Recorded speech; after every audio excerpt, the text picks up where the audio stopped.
vocês. E gostaria de agradecer imensamente a professora Maria Cristina. Ela é professora titular, para quem não é da academia, é o topo que existe, né, na carreira acadêmica, no Instituto de Ciências Matemáticas e Computação da USP de São Carlos. O currículo dela é bem extenso. Então, vou olhar rapidinho. Bom, a Cris ela tem doutorado no país de Gales, né? Pós-doutorado na Universidade de Massachusetts, nos Estados Unidos.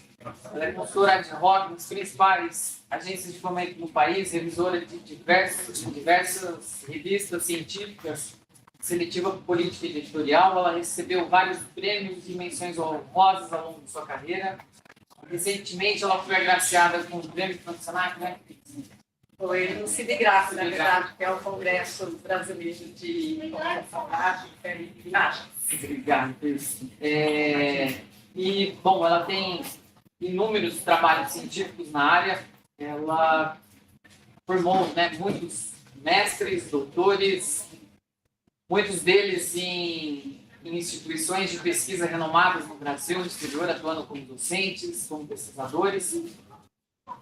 As principais linhas de pesquisa que a Cris atua é computação gráfica, visualização científica, mineração de dados, análise visual, engenharia de software, hipermídia e mais um monte de coisa. E a lista segue, né? Antes de eu passar a palavra à Cris, eu gostaria de dar um recado geral a vocês, é que como o evento está sendo gravado, todos aqueles que fizerem perguntas automaticamente concordam com o uso da imagem e do som, né? A gente vai colocar isso posteriormente na internet. Então a gente precisa desse acordo de vocês, né? Senão não façam perguntas, por favor, porque está sendo gravado, né? Devido à Lei Geral de Proteção de Dados. Críticas e sugestões, elas são mais que bem-vindas, e nas paredes tem esses QR Codes, é só vocês colocarem a câmera do celular, fiquem à vontade, né, para críticas e sugestões no formato do evento ou qualquer outra coisa que vocês utilizarem. Cris, mais uma vez, prazer enorme, muito obrigado e a palavra é sua. Boa noite a todos. Eu que agradeço a oportunidade de participar aqui dessa iniciativa, que eu achei muito bacana, então agradeço aí ao professor Riu e à Patrícia pelo convite.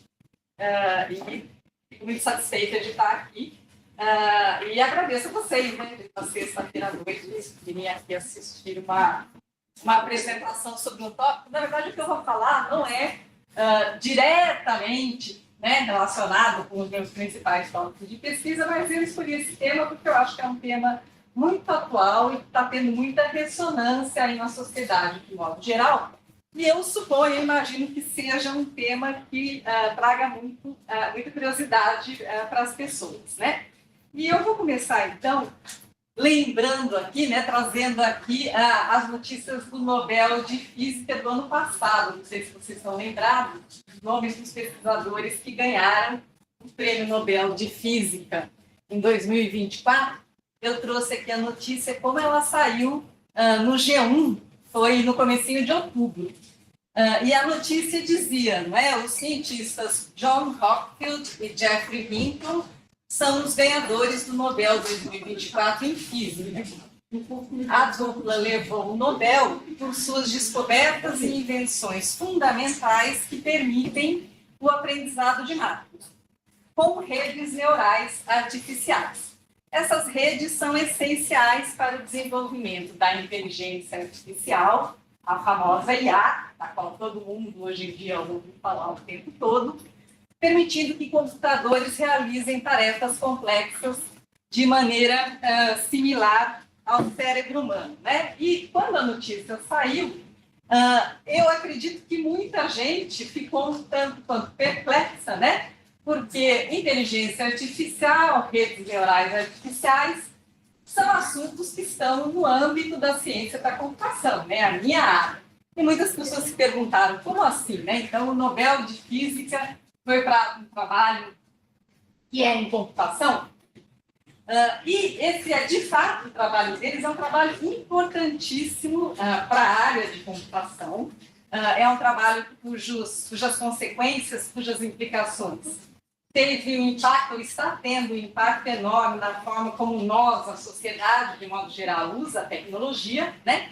Mas é um trabalho que tem tudo a ver com física, porque esses pesquisadores, usaram conceitos da física estatística para tentar entender como é que sistemas complexos, formados por milhões, talvez bilhões de elementos, como é que eles conseguem representar e processar a informação, mesmo na presença de dados confusos ou incompletos, né?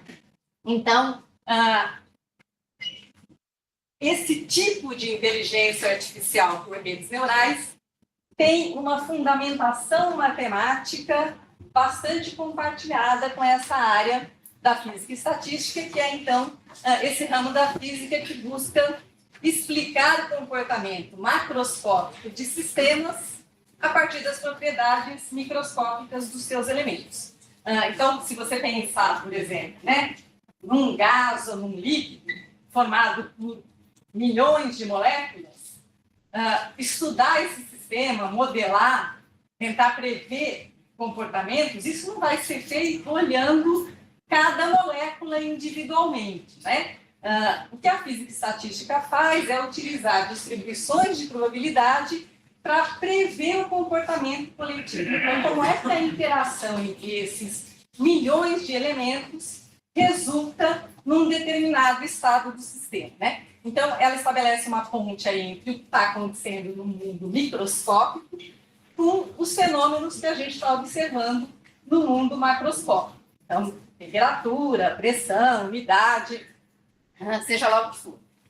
E é justamente essa habilidade de modelar o comportamento de sistemas complexos e desordenados que a torna tão relevante no contexto de aprendizado de máquina. Então, essencialmente, em aprendizado de máquina, que é um tipo de inteligência artificial, né? Então, só para vocês se situarem, a gente fala da inteligência artificial como uma grande área da computação.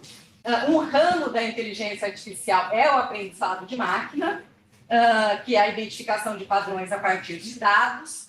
E dentro do aprendizado de máquina, a gente tem vários tipos de aprendizado de máquinas, entre eles o aprendizado por redes neurais, né?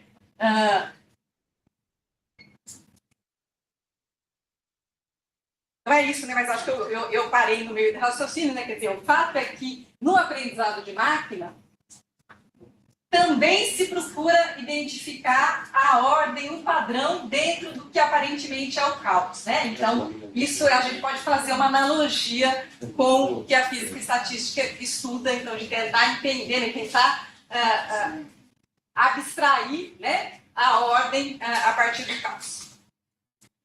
Então, quando eu estou falando de redes neurais, eu estou falando de um tipo particular de aprendizado de máquina.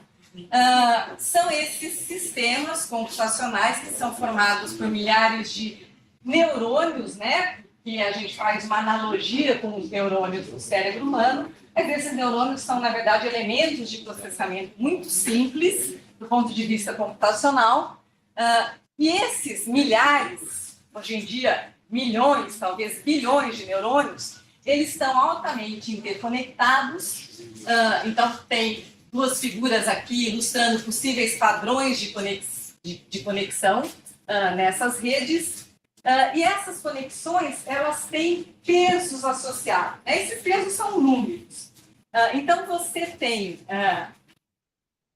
os pesos, que são os chamados parâmetros da rede. E uma coisa que acontece, né, para a gente fazer com que essa rede neural, esse modelo computacional, ele aprenda a executar uma tarefa, é uma etapa de treinamento, né? Então, a gente fala de treinamento do modelo, treinamento da rede neural. E o que acontece durante o treinamento da rede é que esses pesos, esses números associados a essas conexões, eles mudam de forma imprevisível, né? Então, a gente poderia fazer uma analogia aí com o que acontece com as partículas em movimento lá no gás ou no líquido, como a gente falou. Então, os fundamentos matemáticos que explicam o comportamento desses modelos neurais, em particular quando são modelos neurais que a gente chama de grande escala, né? Então formados por muitos milhares, muitos milhões de neurônios, eles estão muito relacionados com os fundamentos da física estatística. Então, esse é o meu ponto, certo? Quando a gente está falando de aprendizado de máquina, em particular aprendizado de máquina, por meio de redes neurais profundas, de modelos de grande escala, formados por números muito grandes de neurônios e pesos, a gente está, sim, falando também de física e de física estatística. Mas aonde que eu quero chegar? Né? Eu quero falar um pouco sobre esses modelos de linguagem de larga escala, que são um tipo dessas redes neurais profundas aí. São chamados LLMs, né? Esse acrônimo vem do termo em inglês, que é um Large Language Model. Então, a gente fala modelo de linguagem de larga escala, modelo de linguagem de grande escala, modelos grandes. E essa é a tecnologia que está por trás de aplicativos como o ChatGPT e equivalentes, que agora a gente tem muitos disponíveis por aí, né? Então, eu estou falando especificamente dos que são usados para gerar linguagem, né? Gerar texto, mas tem modelos gerativos hoje que geram praticamente qualquer tipo de coisa que você quiser. Tem os que geram imagens, vídeos, som e assim por diante. Esses modelos, eles representam, a meu ver, um marco muito importante para a computação. Do ponto de vista da computação, quer dizer, eu não sei se vocês lembram, né, quando o ChatGPT foi lançado, foi no final de 2022, e foi um frisson, né, teve muitas notícias na mídia e todo mundo queria usar. Eu acho que é o aplicativo mais usado da história da internet, mais acessado, né? Bom, quando eu aprendi computação, faz muito tempo, eu devo admitir, né? Mas eu aprendi a programar usando cartões perfurados, né? Então, a gente tinha que perfurar cartões, tinha um montinho de cartões, e você levava isso para uma bancada lá, o pessoal pegava, aquilo lá sumia, e um dia depois, 2 talvez, você pegava a sua listagem com o seu programa, e muitas vezes você descobria que na hora de perfurar o cartão você tinha esquecido uma vírgula, um ponto, né? Uma coisa assim, e aí dava erro, nada funcionava, você tinha que repetir todo o processo. Então, assim, a comunicação humano-computador já foi uma comunicação muito, muito difícil, e a gente tinha que se ajustar à linguagem da máquina. E o contrário estava muito longe, né, de qualquer possibilidade. Mas, com esses modelos aqui, a gente tem computadores, estou falando de computadores, né? Estou me referindo aos modelos, né, que finalmente conseguem passar no chamado teste de Turing. Vocês já ouviram falar do teste de Turing? Sim? Não? Esqueci. Então, o teste de Turing, ele foi proposto pelo Alan Turing. O Alan Turing é um matemático britânico que é considerado o pai da computação, né? A computação não tem prêmio Nobel. O prêmio mais importante da área da computação é o chamado prêmio Turing, né? Então, o Turing é uma referência, ele é um dos pais da computação, um dos pioneiros. Ele foi muito importante no esforço de guerra, né, do lado dos aliados na Segunda Guerra, e ele foi um dos pioneiros da computação. E ele era um cara genial. E em 1950 ele publicou esse artigo, que é um clássico, é um artigo seminal. E veja, em 1950 as pessoas já se faziam a pergunta: será que um dia nós vamos ter máquinas que conseguem pensar? Será que nós vamos ter máquinas inteligentes? Como pensar é um conceito muito difícil, né, de você definir. O que o Turing fez foi reformular a questão em um experimento mental. Bastante simples e bastante provocativo. Então, o que ele pensou, né? Como é que funciona o teste de Turing? A ideia é, você tem 3 participantes, uma é uma pessoa que faz perguntas. Os outros 2 são uma outra pessoa e uma máquina, então um computador. A pessoa que faz perguntas não está vendo os outros 2. Então, essas 3 entidades, né, elas se comunicam por texto, um não está vendo o outro. E o que o Turing diz é o seguinte: se a máquina conseguir responder as perguntas que forem feitas para ela de tal forma que quem está perguntando não consegue saber se quem está respondendo é a máquina ou a outra pessoa, então a máquina passou no teste de Turing. Então, a máquina que passa no teste de Turing é uma máquina que consegue conversar como uma pessoa. Veja que o teste não está levando em consideração se as respostas são adequadas, se elas são corretas, se elas, enfim. Ele só está considerando o fato de que se a máquina consegue se passar por um humano, né, é isso que ele está olhando. Então, ele está, digamos assim, está fazendo está tentando abstrair aí um conceito de inteligência com base na aparência da inteligência, não na essência, né? E vejam só, em 2025, esse ano, portanto, um grupo de pesquisadores da Universidade da Califórnia, em San Diego, eles publicaram resultados de um experimento que eles fizeram, em que eles dizem que o modelo GPT 4.5 conseguiu convencer 73% dos participantes do experimento de que ele era humano. Então, eles fizeram um experimento envolvendo muita gente, né, estudantes e pessoas recrutadas, então nós estamos falando de mais de 300 pessoas. Eles usaram vários modelos também, eles instruíram os modelos a assumir uma certa persona, né? Um exemplo que aparece aqui no artigo que eu usei como fonte é, por exemplo, um jovem introvertido, mas que está muito familiarizado com as gírias da internet, com a linguagem da internet. Então, isso faz com que a interação fique bem convincente, né? E em várias situações, eles reportam que o modelo foi percebido como mais humano do que humano. Então, é isso. Nós temos máquinas hoje em dia que conseguem passar no teste de tudo.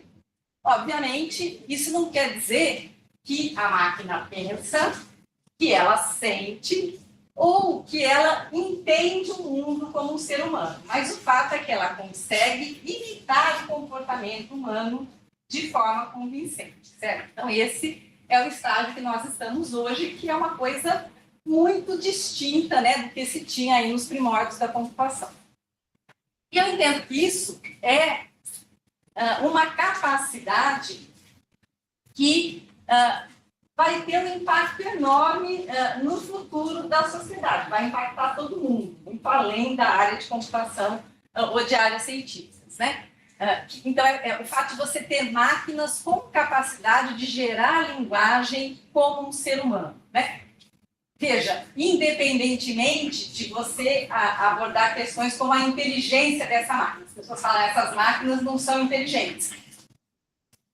De fato, podem não ser inteligentes, mas elas conseguem fazer muitas coisas, muitas tarefas, então eu estou falando de tarefas intelectuais, tarefas cognitivas que envolvem você acessar a informação, combinar a informação, raciocinar em cima da informação e produzir um resultado coerente com o que se espera, né? Nem sempre vai ser, mas também quando um humano faz alguma coisa, nem sempre o resultado é coerente com o que se espera. Enfim, quando eu estou falando de máquina aqui, né, então eu estou usando esse termo para falar de hoje em dia a gente está pensando num modelo no LLM, que é o que a gente tem de mais avançado, né? Que está executando em algum tipo de hardware, pode ser o seu telefone, o seu computador, né? Mas é uma máquina que consegue executar tarefas que até pouco tempo atrás só humanos conseguiriam fazer.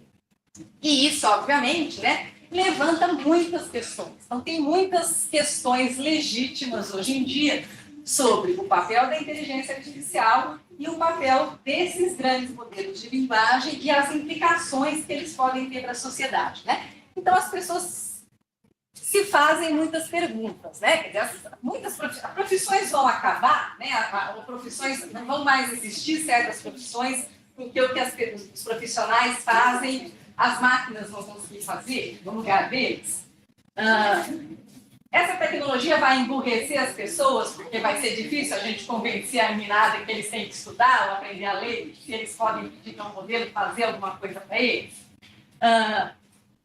Essas máquinas inteligentes, aí eu estou usando inteligentes, né, entre aspas, essas máquinas que conseguem fazer tantas coisas, elas conseguem gerar conhecimento novo? Um exemplo de situação de gerar conhecimento novo, né, para a gente que trabalha em ciência, é um artigo científico. Quando a gente publica um artigo científico, para publicar num bom veículo, a gente precisa convencer os nossos pares, os colegas lá, que aquele artigo científico traz uma contribuição nova, ela tem um componente original, né? Será que esses modelos conseguem gerar coisas originais? Por exemplo, né, e reportar esses conhecimentos originais num artigo científico? Será que nós estamos criando uma tecnologia que vai destruir a humanidade, que vai destruir o planeta, que vai superar a gente? Veja, todas essas perguntas são perguntas perfeitamente válidas e que merecem discussão, né? Quer dizer, então, às vezes as pessoas acham, não, mas isso está muito, como é que se diz, muito pessimista. Eu acho que são perguntas válidas, são questões para as quais a gente teria que pensar. Mas eu não queria entrar nessa, aí a gente entraria numa discussão bastante filosófica, né? Sobre várias questões. Eu pensei em tratar uma pergunta muito mais pragmática, né? Porque eu acho que essa é uma pergunta que as pessoas curiosas se fariam, né? Como é possível você ter um modelo computacional que gere texto? Então, é isso que eu me propus a trazer aqui hoje. O que eu queria mostrar para vocês? Eu queria dar uma ideia de como é que funciona um modelo de rede neural, uma ideia assim, mais intuitiva do que exatamente precisa, né? Então, eu fiz várias simplificações, estou ignorando vários elementos que seria complicado para explicar. Mas eu queria dar uma ideia de como é que esse modelo funciona, como é que eles são treinados e como é que eles conseguem gerar texto em linguagem natural. Tem um linguajar, né, uma terminologia associada cheia de palavras, que na verdade refletem conceitos, né? Eu vou falar de 2 deles e vou ignorar todos os outros. Eu quero falar particularmente de embeddings e desse conceito de autoatenção, que são conceitos bem importantes nos modelos atuais, e aí retomar, né, fechar com algumas discussões, né, e sim, algumas reflexões, na verdade, sobre as implicações disso, impacto na sociedade, esse tipo de coisa, que eu acho que é importante também. Então, eu vou começar por aqui, certo? Então, vamos pensar no modelo de rede neural bem simples, essa rede neural que está aí. A gente tem aqui os neurônios, representados aqui pelas bolinhas, as conexões pelas linhas. A gente tem os pesos, veja que cada conexão tem um número associado, esses são os pesos. Suponha que a tarefa que eu quero dar para essa rede neural simplesinha aqui é que ela me diga se um objeto de entrada é uma folha ou é uma flor. Quero que ela classifique objetos de entrada como ou é folha ou é flor. Então, só para a gente fechar, espera lá antes daqui, só para a gente fechar, né, ter bem claro a terminologia, certo? Então, eu tenho os neurônios, que eu estou representando lá pelos círculos com os números dentro. Interessam os números, certo? Eu tenho os pesos, que são aqueles números associados às conexões entre os neurônios. A gente fala também de camadas, né? Cada conjunto de neurônios é chamado de camada. Aqui, olha, eu tenho uma rede simplesinha com 3 camadas. Essa primeira camada aqui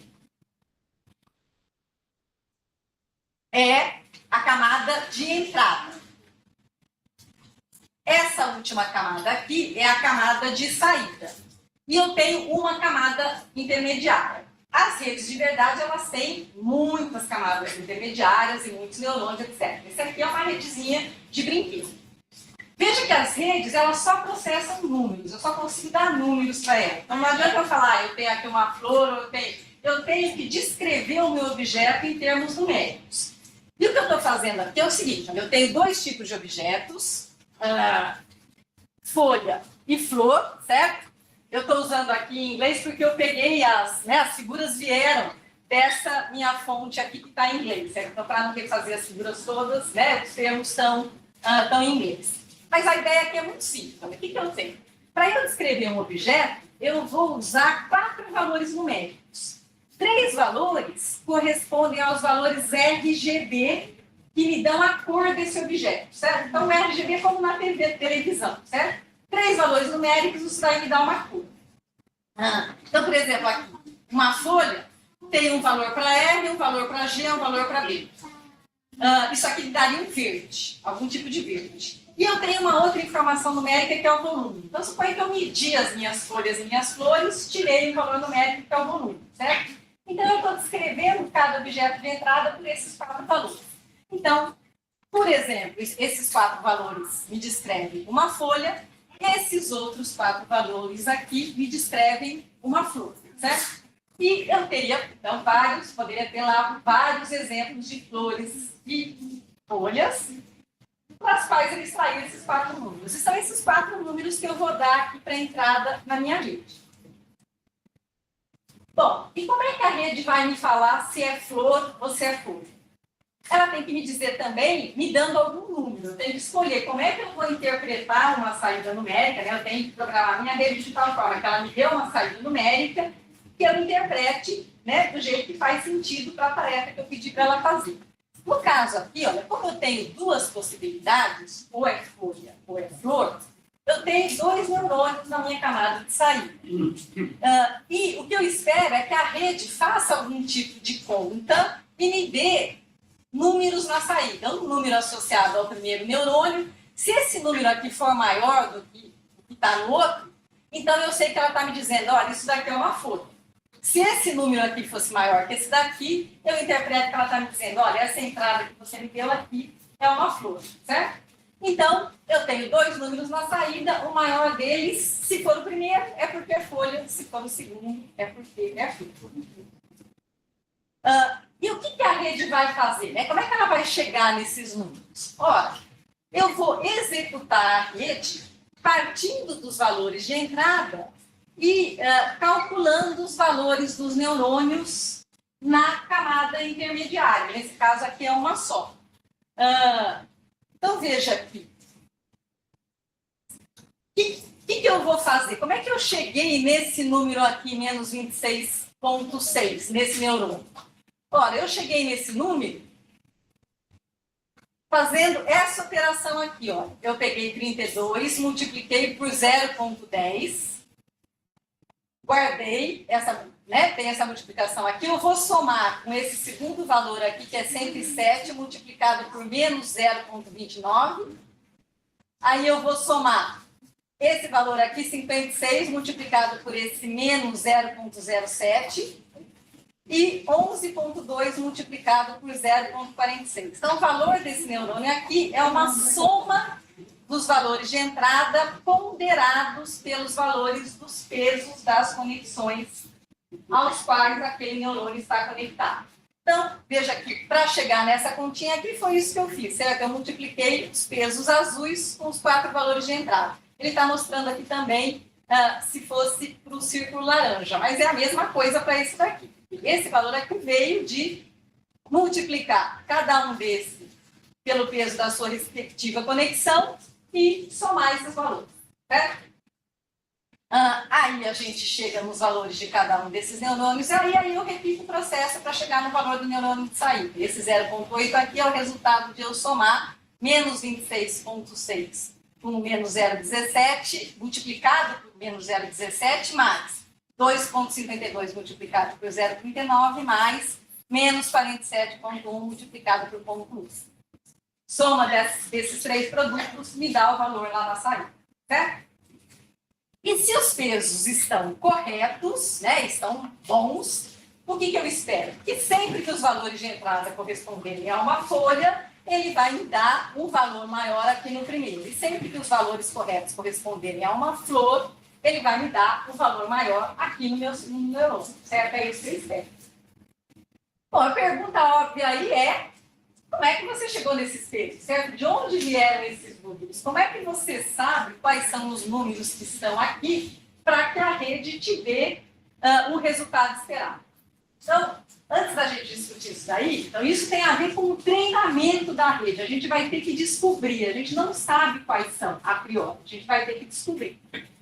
Eu fiz algumas simplificações aqui, né? Porque essa operação aqui que eu estou descrevendo aqui, ela é essencialmente uma operação linear, né? Ela está envolvendo somas e multiplicações. As redes neurais reais, elas não usam só componentes lineares. Eu teria uma outra camada aqui, seria a chamada camada de ativação, eu teria que introduzir uma componente de não linearidade aqui, porque senão essas redes não conseguem calcular funções mais complicadas, né, que vão realmente corresponder a problemas do mundo real. Então, eu estou ignorando a camada de ativação. Além dos pesos, tem um outro componente que apareceria aí, que são números também, que são chamados de viés, né? Estou ignorando isso daí também, certo? Porque para a intuição de como a coisa funciona, a gente não precisa disso daí. Mas vamos então na nossa questão do treinamento. Como é que eu descubro os pesos, certo? Como saber quais são os pesos corretos para que o modelo gere a saída desejada? Então, veja, eu preciso ter um conjunto de dados para os quais eu tenho os valores de entrada e para os quais eu sei qual é a saída correta. Então, eu tenho que ter vários exemplos de folhas e vários exemplos de flores, né, de números que correspondem a folhas e flores. Então, isso é que eu chamo de meu conjunto de treinamento. Eu vou usar esse conjunto de dados, para o qual eu já tenho a resposta, certo? Eu já sei se é folha ou flor, para ensinar a rede a aprender quando é que uma entrada corresponde a uma folha, quando é que uma entrada corresponde a uma flor. Aí a ideia é o quê? A ideia é, eu vou inicializar a minha rede com pesos arbitrários. Põe quaisquer números lá. Eu não sei quais são os números corretos. E eu executo a rede como eu falei para vocês, como eu mostrei para vocês. Então, ela vai executar passo a passo até gerar para mim o valor da saída. Como eu usei pesos arbitrários, é pouco provável que o valor de saída seja o valor correto, certo? Então, eu vou... A rede vai fazer uma previsão usando... A rede vai fazer uma previsão com base nos pesos que ela tem, e ela vai comparar a previsão com a saída correta, porque eu sei qual é a saída correta, certo? Eu sei se seria uma folha ou se seria uma flor. Então, tem um erro aí, eu chamo esse erro, né, é a minha função de erro. Esse erro me dá uma medida de quão longe a rede está da resposta certa. E, nos passos iniciais, ela vai estar muito, muito, muito longe. O que a gente vai fazer? A gente vai fazer um ajuste dos pesos, vamos alterar os pesos num processo chamado de retropropagação. Eu vou ter que olhar qual é o erro aqui na saída e pensar assim, bom, se eu quiser, por exemplo, suponha que ele deu 0,4 aqui e 0,6 aqui. Então, 0,4... E era uma folha, eu sei que é uma folha. Então, esse valor aqui tinha que estar maior. Então, eu sei que esse 0,4 tem que aumentar, eu sei que esse 0,6 tem que diminuir. Aí, tem um algoritmo que eu posso usar, chamado de descida do gradiente, em que eu vou descobrir como é que eu posso ajustar os pesos nessa camada aqui, de forma a diminuir o erro um pouquinho. Né? Então, eu vou fazer um ajuste pequeno que eu espero que vai gerar uma redução nesse meu erro aqui na saída. Veja que eu tenho que fazer isso aqui, eu tenho que fazer isso aqui para quantas camadas eu tiver. Né? Então, é um processo de ajuste de pesos que tem que acontecer para toda a rede. Certo?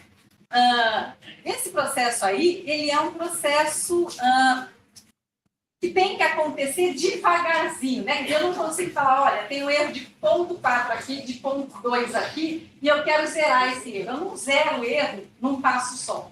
Eu vou fazendo ajustes pequenininhos nos pesos, executando a rede de novo. Se eu fiz ajustes na direção certa, eu vou ter diminuído um pouquinho o erro na saída. Aí eu faço tudo de novo, gero a saída, o erro diminuiu mais um pouquinho. Então, é um processo que eu espero que vá convergir ao longo de múltiplas iterações, né? Então, e veja, quando eu falo ele vai convergir ao longo de múltiplas iterações, quer dizer que ele vai se repetir, e ele vai se repetir, eu estou falando aqui, milhares ou milhões de vezes. Então, o processo, ele é complicado numa passada, porque eu estou falando de redes grandonas, que tem muitas camadas, milhões de pesos que vão ter que ser ajustados um a um, e além disso eu vou ter que repetir esse processo milhões de vezes, porque cada vez que eu faço um ajuste eu estou melhorando um pouquinho a minha previsão, mas eu melhoro sempre um pouquinho de cada vez, né? E é por isso, né, que esse processo de treinar modelos é um processo extremamente custoso do ponto de vista computacional, né? E também do ponto de vista da quantidade de dados, né? Porque quanto mais parâmetros o meu modelo tiver, mais dados eu vou precisar para que esse modelo consiga aprender a partir dos dados, né? Eu não consigo fazer ele aprender uma coisa complicada mostrando muito poucos dados. Mas o que eu espero é que depois do treinamento a minha rede tenha aprendido, ou seja, ela consegue generalizar. O que eu quero dizer com isso? Quero dizer que se eu mostrar 4 valores que a rede nunca viu antes, né? Ela não sabe, talvez eu não saiba se é folha ou flor, ela vai conseguir fazer uma previsão para mim. Isso daqui é uma folha, isso daqui é uma folha, isso daqui é uma flor, e na maior parte das vezes ela vai acertar. É uma previsão probabilística, ela pode errar, né? Mas se ela for bem treinada, ela vai, em geral, acertar. Eu digo que a rede aprendeu, a rede generalizou a partir dos exemplos. Né? Que exemplos? Aquele conjunto de dados previamente também para ela. Então, esse é o tal do processo de treinamento da rede, certo? Ok? Até aqui? E aí vocês podiam perguntar para mim, bom, tudo bem, certo? Mas você disse que só entra número, só sai número. Como é que ela gera um texto? Porque texto não é número, certo? Bom, mas a gente pode transformar o nosso texto em números, né? Então, suponham que eu quero que a rede preveja o próximo caractere nessa sequência de entrada que está aí. É Humpty Dumpty, né? A sequência. Então, só para dar um contexto, né? Esse Humpty Dumpty é um personagem da literatura infantil da língua inglesa, né? Então, ele aparece em vários livros e várias rimas, né? Estilo Batatinha Quando Nasce, né? Então, tem um textozinho, né, que é típico, que é esse daí. Humpty Dumpty sat on a wall, Humpty Dumpty had a great fall. All the king's horses and all the king's men couldn't put Humpty together again. Então, Humpty é um personagem, certo? E eu quero gerar, então, suponha que eu quero gerar a primeira frase desse texto aí, e eu vou supor que eu vou gerar essa frase caractere por caractere, certo? Então, eu tenho a sequência até o Humpty Dumpty, até o T, e eu quero que ela preveja o Y, depois o espaço em branco, depois o D, depois o U, depois o N, e assim por diante, sucessivamente. Então, se eu contar o número de caracteres nessa sequência que eu tenho, Humpty Dumpty, são 12. Então, o que eu posso fazer? Eu posso pensar na minha rede aqui com uma camada de entrada que, ao invés de ter 4 neurônios, ela tem 12 neurônios, porque eu quero um neurônio para representar cada caractere daquela sequência de entrada. 12 caracteres, 12 neurônios.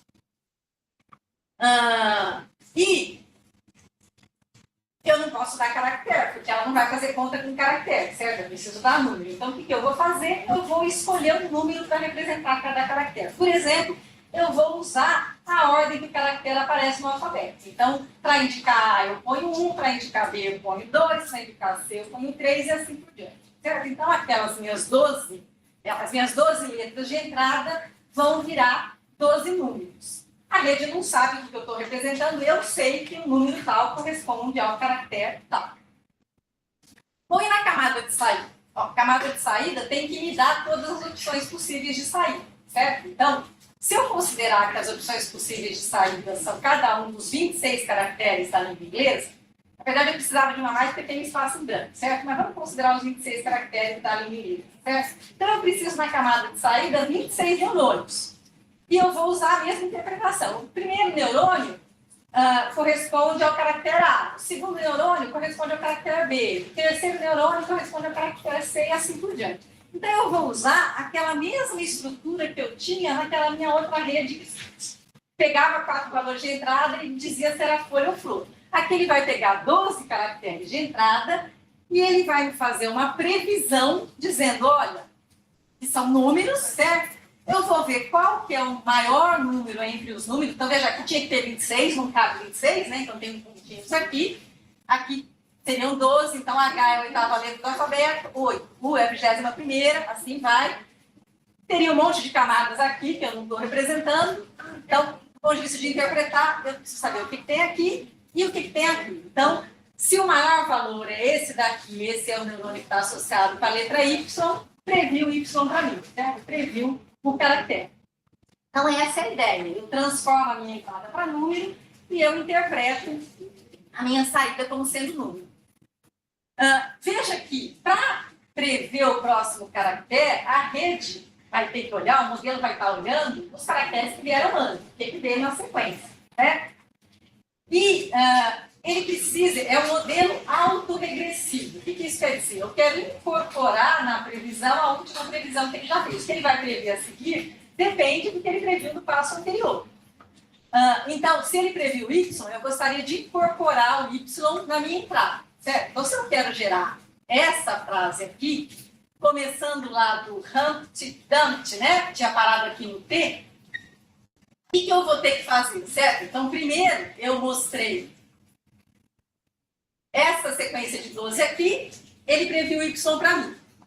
Aí eu quero incorporar o Y na sequência, mas lembra, eu tenho 12 neurônios de entrada, certo? Eu não tenho como ficar adicionando neurônio de entrada, porque aí é outra rede, outro treinamento, é outra coisa.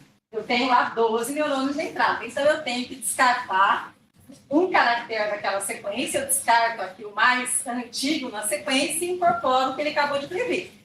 E aí eu espero que na próxima iteração ele preveja para mim espaço.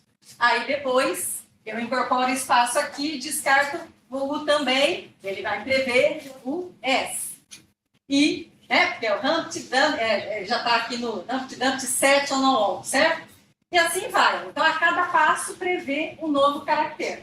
A cada passo considera uma sequência que vai mudando porque incorpora a última previsão e descarta uma parte da sequência que eu tinha antes. E eu preciso descartar, né? Porque eu tenho um número fixo de neurônios na camada de entrada. Isso corresponde ao que a gente chama de a janela de contexto do meu modelo, né? Então, a janela de contexto é o comprimento das entradas que eu posso fornecer para a rede para ela fazer as previsões dela. E esse tamanho, né, da janela de contexto é determinado pelo tamanho da camada de entrada. Os modelos modernos têm janelas de contexto bem grandes, né? Então, em geral, eu quero uma janela de contexto grande, porque a previsão dos próximos caracteres depende dos caracteres que eu já tenho. Quanto mais eu tiver, em princípio, melhor, né? Então, em geral, a gente quer janelas de contexto grande. Veja que os LLMs modernos, eles não vão usar uma estrutura de padrão de conexões como essa que a gente viu. Então, tem outros padrões de conexões possíveis, né? Esse que eu mostrei, você tem todos os neurônios de uma camada conectados com todos os neurônios da próxima camada e a conexão é sempre de uma camada para a seguinte, de uma camada para a seguinte.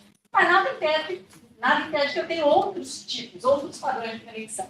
E os modelos, os LLMs mais modernos, eles têm, de fato, estruturas, né? Que muitas vezes chamam de mods. Então, dentro da arquitetura, você tem um padrão de interconexão que tem um objetivo de fazer alguma coisa. Os LLMs não funcionam tipicamente gerando texto caractere por caractere, né? Em geral, eles vão gerar, se a gente está pensando em texto, eles vão gerar palavra por palavra, ou se a gente quiser usar uma nomenclatura mais precisa, token a token, né? O termo que o pessoal usa é token. Uma palavra é um exemplo de token, nem todo token é uma palavra. Às vezes, o modelo trabalha com pedaços de palavras e tem outros elementos na língua que não são necessariamente palavras, né? Então, eles geram tokens. E tem várias inovações, né? Quer dizer, se você olhar, né, se você pegar um texto sobre LLMs, vão aparecer um monte de termos, né? Que eu não vou falar aqui porque não daria para a gente ficar discutindo todos eles. Eu peguei dois conceitos aqui que eu acho particularmente importantes para entender, né, um pouco mais sobre o funcionamento desses modelos. Mas tem várias, meu ponto assim, é que tem muitas outras coisas acontecendo e tem muitas otimizações que são necessárias para esses modelos funcionarem bem, né, como eles funcionam. Né? Não bastam só esses conceitos simples que a gente viu aqui. Mas um conceito importante, então, é esse de embeddings. Eu deixei o nome como no original, não vejo uma boa tradução. E o outro conceito é esse da autoatenção. Então, voltando no nosso exemplo lá, né? Eu dei um exemplo supondo que eu vou gerar caractere por caractere e eu escolhi números para representar os caracteres, porque eu não posso entrar caractere, eu só posso entrar número, e essa escolha de número é totalmente arbitrária, né? Quer dizer, o A ser o primeiro não tem nenhuma relação com o papel do caractere A na geração da língua. Veja que é diferente do meu primeiro exemplo, que aqueles números, eles refletiam propriedades dos meus objetos, eu imaginei, certo? Refletiam a cor, refletiam o tamanho, refletiam o volume. No caso do meu exemplo de texto, não, a escolha foi completamente arbitrária, certo? De ter usado qualquer número. Então, esse é um ponto, e o outro ponto é que faz mais sentido trabalhar com palavras ou com tokens e não com caracteres, se a gente está falando de geração de linguagem. Com relação à representação, uma coisa importante é que, da mesma forma que a gente pode treinar a rede para aprender os pesos, a gente pode treinar a rede para aprender qual que seria uma boa representação daquele token de entrada para ela me gerar boas saídas. Então, a gente pode fazer o que a gente chama de um aprendizado de representação. Eu treino a rede para aprender os valores de entrada. E esses valores de entrada, eles não são números, pura e simplesmente. Eles são vetores. Então, ao invés de eu representar um token por um número, que me deixa muito limitado, eu represento um token como um conjunto de números, um vetor de números. Nos LLMs do mundo real, esses vetores podem ter tamanhos muito, muito grandes. Eles podem ter milhares. Eu posso estar falando de um vetor com milhares de elementos, centenas de milhares de elementos, né? Isso daí é o que a gente chama de um embed. Então, o embed é uma representação numérica na forma de vetor de um objeto de entrada. Eu estou falando aqui de tokens em língua, mas poderia ser qualquer coisa. Eu posso, porque veja, se eu estou fornecendo imagens na entrada, o princípio é o mesmo. Eu vou ter que representar aquilo numericamente e eu tendo uma representação de números, certo? A rede consegue trabalhar com essa representação de números. Para a rede é tudo número, ela não sabe se eu estou mexendo com língua ou com seja lá o que for, né?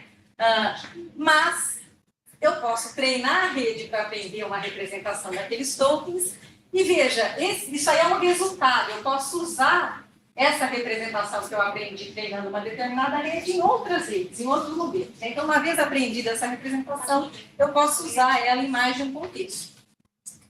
Eu coloquei um exemplo aqui, ó, imaginando um cenário muito simples, o que seria o que eu chamo de um espaço de embedding. Então, nesse meu exemplo aqui, o meu espaço de embedding tem dimensionalidade 2, ou seja, cada embedding, cada vetor que representa uma palavra, ele é descrito por 2 valores numéricos, certo? Então, veja, se são 2 valores numéricos, eu posso usar esses 2 valores aqui como coordenadas no eixo X e no eixo Y. As minhas aqui estão bem aproximadas, né? Mas o que eu queria mostrar para vocês? Eu queria mostrar para vocês que, então, cada token, cada palavra vai ser descrita, nesse meu exemplo aqui, por 2 números, certo? E eu posso desenhar elas aqui no espaço, assumindo que o primeiro número é a coordenada X, o segundo é a coordenada Y. Isso aqui é o resultado de um embedding, então, de uma representação aprendida. O que a gente observa nessa representação aprendida? Ó, as palavras estão em inglês, né? Mas se vocês forem olhar aqui, eu poderia dividir aqui por uma linha, do lado de cá, eu tenho animais, né? Então, ó, alligator, crocodile, ant, bee, formiga, abelha, crocodilo, alligator, eu já não sei, não saberia, jacaré, certo? Fish, bird, né? Eagle, águia. Do lado de cá só tem animais. Do lado de cá tem frutas. Então veja que esse embedding, de alguma maneira, ele capturou na representação que objetos que são semanticamente relacionados, os animais, eles estão mais próximos na representação do que objetos que são distintos. Então, ele separou aqui fruta de animal. Aqui tem as berries, né? Vários tipos de frutas que são aquelas pequenininhas, né? Strawberry, blueberry, cranberry, grape. E aqui tem, por exemplo, banana, papaya, melon, né? Frutas, mango, frutas tropicais.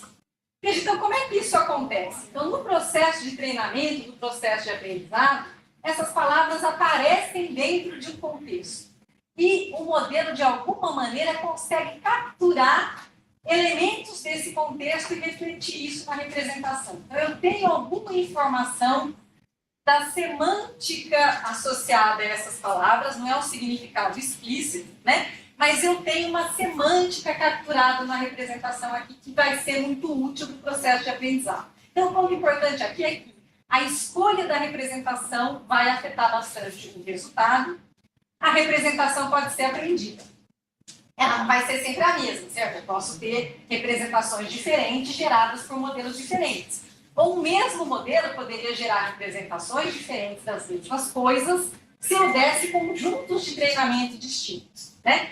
Então, esses modelos que a gente usa, né, que estão disponíveis nesses aplicativos, eles foram treinados em tudo quanto é dado que tinha disponível no mundo, na internet, que estava acessível para essas empresas que desenvolvem esses grandes modelos, né? Então, eles foram treinados em quantidades massivas de dados e aprenderam representações a partir daí. Eu poderia, se eu estou trabalhando com um assunto muito específico, sei lá, eu estou estudando clima, me interessa um vocabulário para artigos da área de clima, eu poderia treinar um modelo para aprender representações de termos relacionados com o clima. Seriam representações diferentes dessas, mas representações aprendidas dentro de um contexto, e de alguma maneira vão refletir aquele contexto.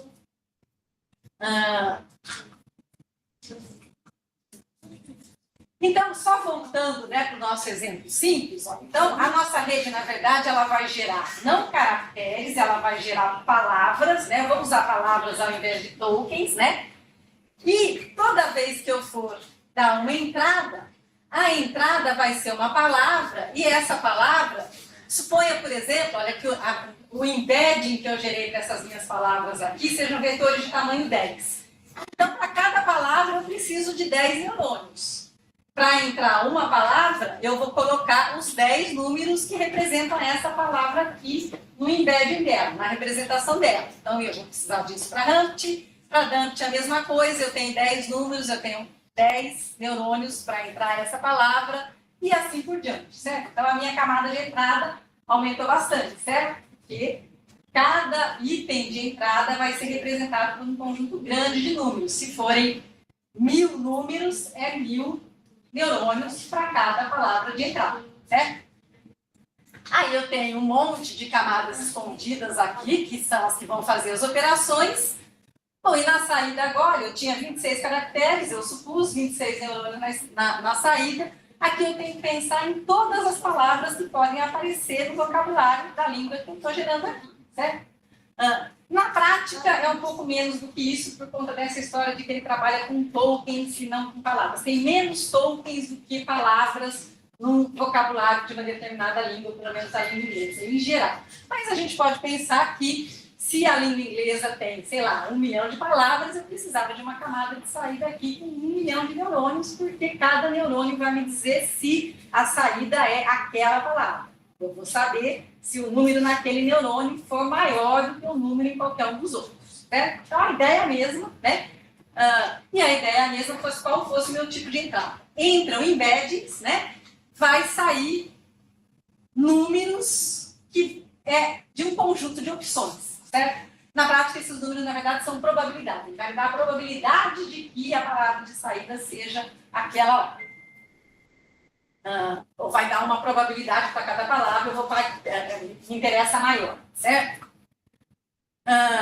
Então, com isso, né, a gente tem uma ideia do processo de gerar texto palavra a palavra, do que é embeddings. O outro conceito que eu falei que eu ia comentar aqui era o conceito da autoatenção.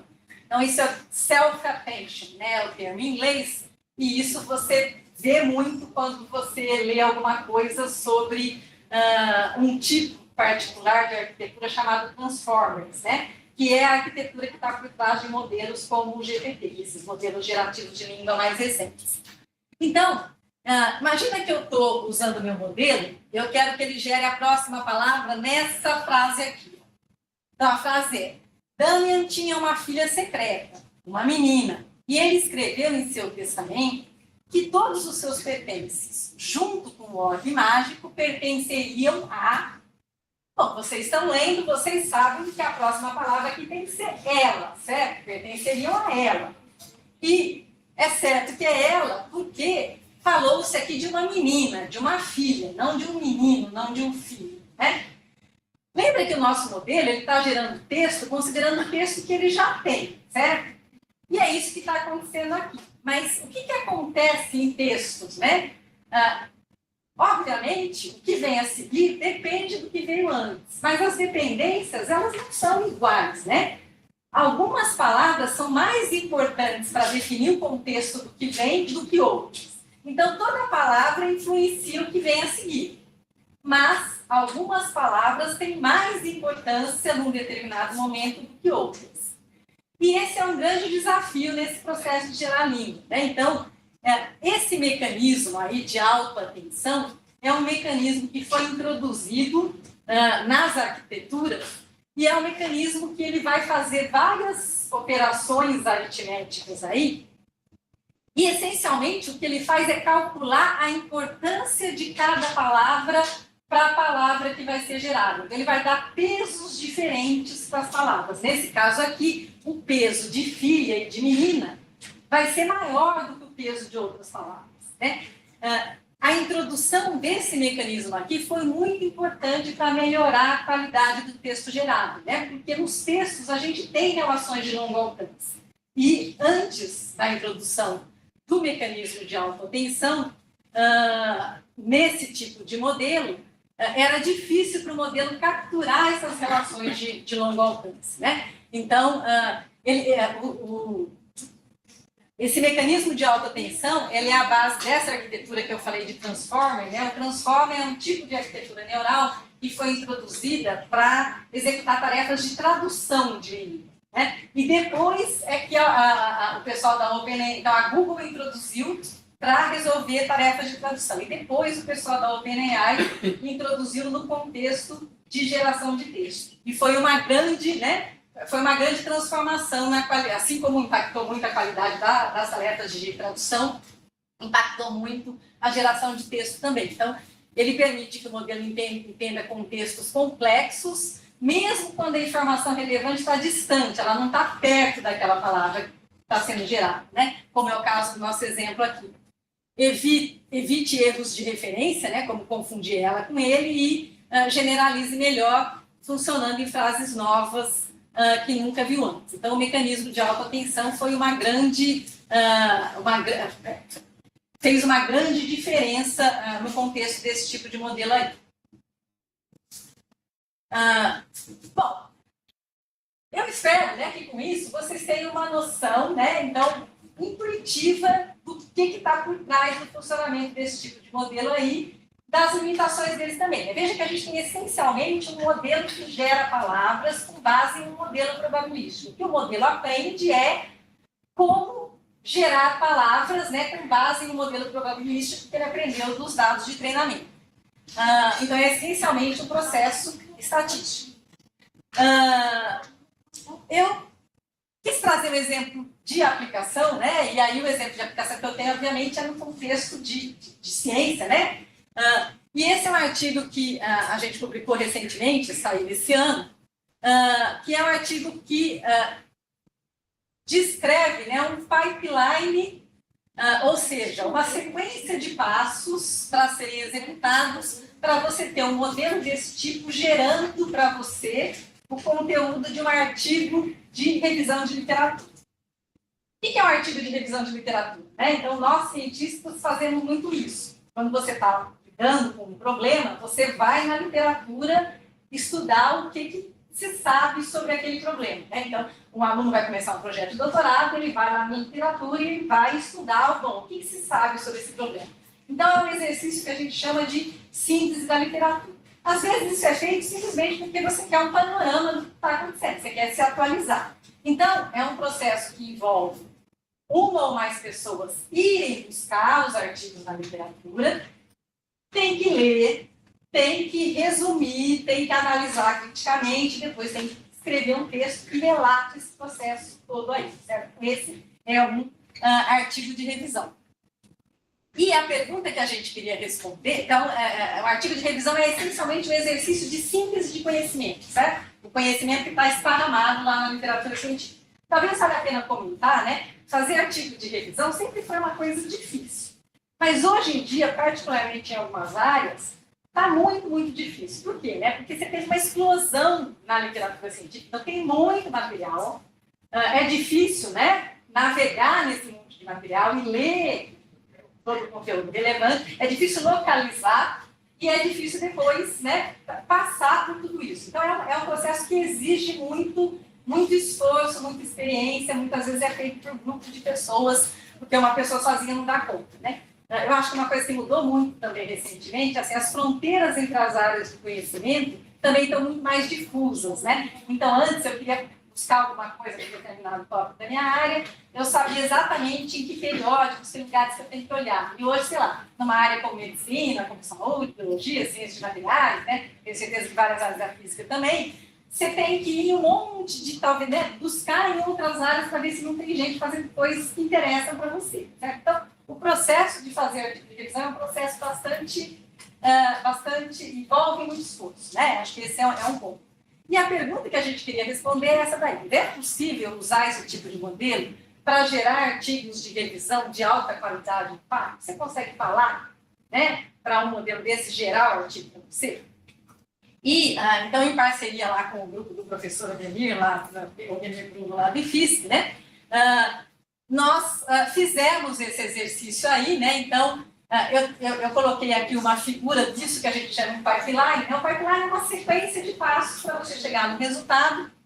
E aqui, né, o que a gente faz, essencialmente? A gente tem vários modelos, acessa vários modelos, que a gente está chamando aqui de agentes, né? Porque a gente instrui cada modelo a executar uma parte da tarefa e ele faz aquela parte da tarefa dele de maneira razoavelmente autônoma.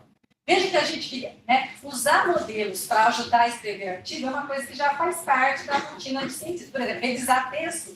Praticamente todo mundo revisa texto usando algum tipo desse modelo. Põe lá o texto e fala, dá para melhorar? Eu posso melhorar aqui? Ou como é que eu escrevo isso daqui melhor? Né? Então, isso faz parte, é super válido. O que a gente está falando aqui não é isso. O que a gente está falando aqui, a gente gostaria que o modelo escrevesse o texto para mim. Né?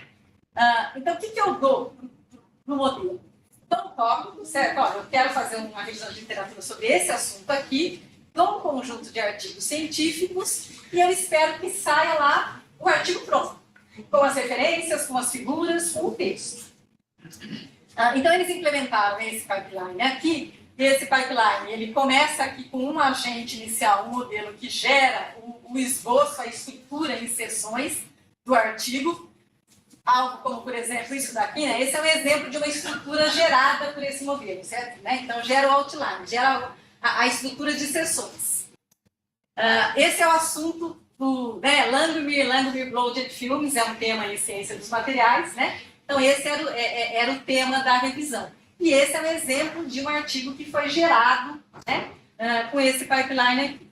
Então, partindo dessa estrutura inicial, aí a gente tem um outro agente que vai gerar os conteúdos das sessões, vai colocar as referências de maneira apropriada e vai acrescentar figuras. Um bom artigo de revisão tem figuras. A gente gostaria que o nosso modelo sugerisse figuras também. Então, ele faz isso daí. Isso daqui não é só o modelo. Além do modelo, a gente tem uma informação armazenada em base de dados. Usa essa tecnologia aqui, que é chamada RAG, né? Que é Retrieval Augmented Generation, que você tem um modelo acessando informação numa base de dados que eu coloquei lá para ele. Então, a gente tem uma base de dados em que a gente colocou as informações dos artigos aqui, as informações das referências e outras as informações das figuras.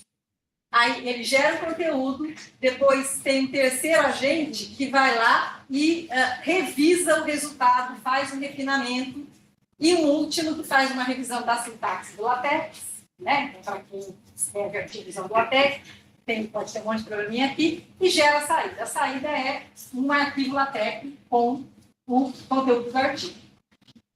Bom, aí a pergunta óbvia é, o resultado é bom? Né?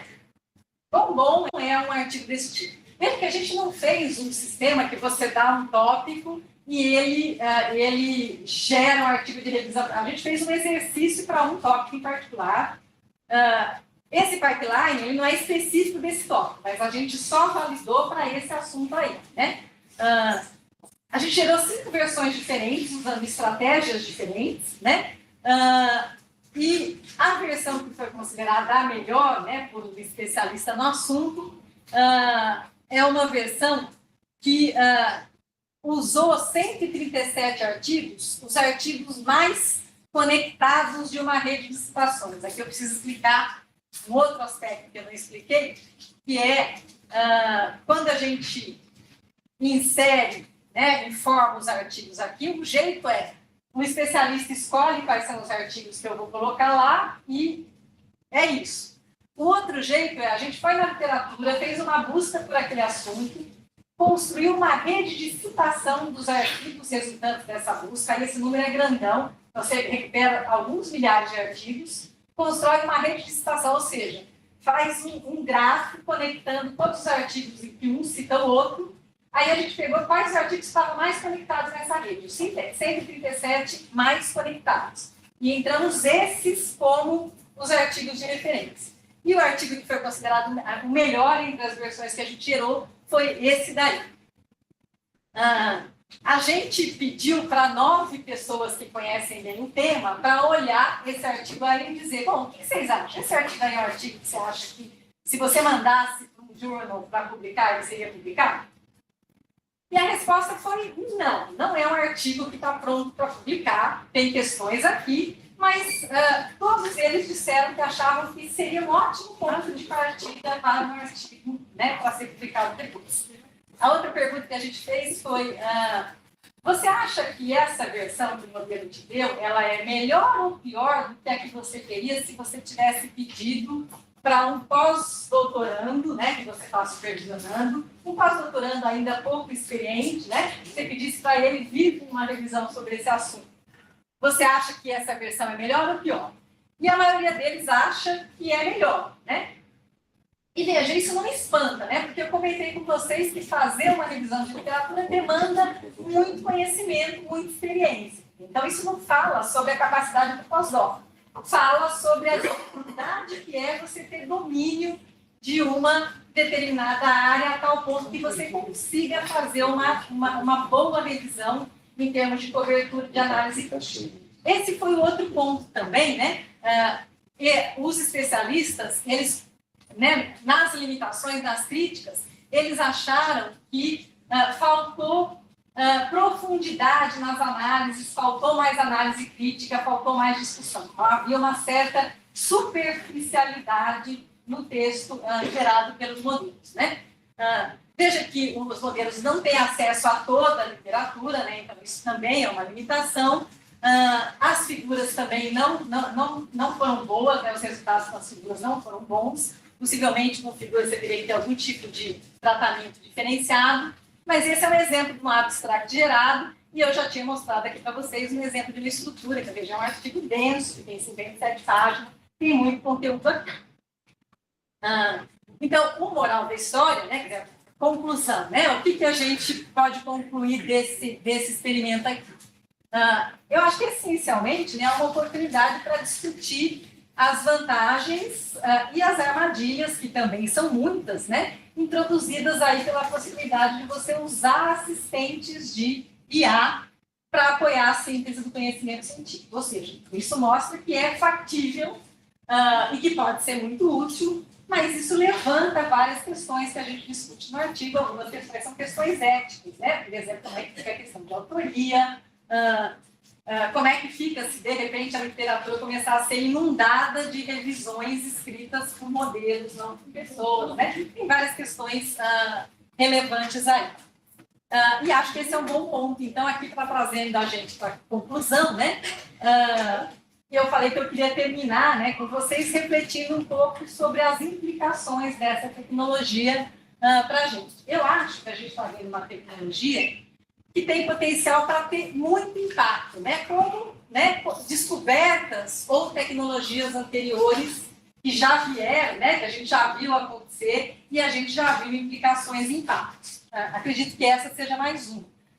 Porque você ter sistemas artificiais que são capazes de ler, interpretar e gerar texto vai alterar a maneira da gente fazer ciência e tecnologia vai alterar as formas de trabalho da sociedade como um todo, né?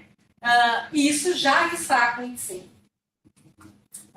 E isso, obviamente, tem benefícios, mas também traz muitos riscos, né? Então, é muito importante que a gente pense em termos de benefícios e riscos.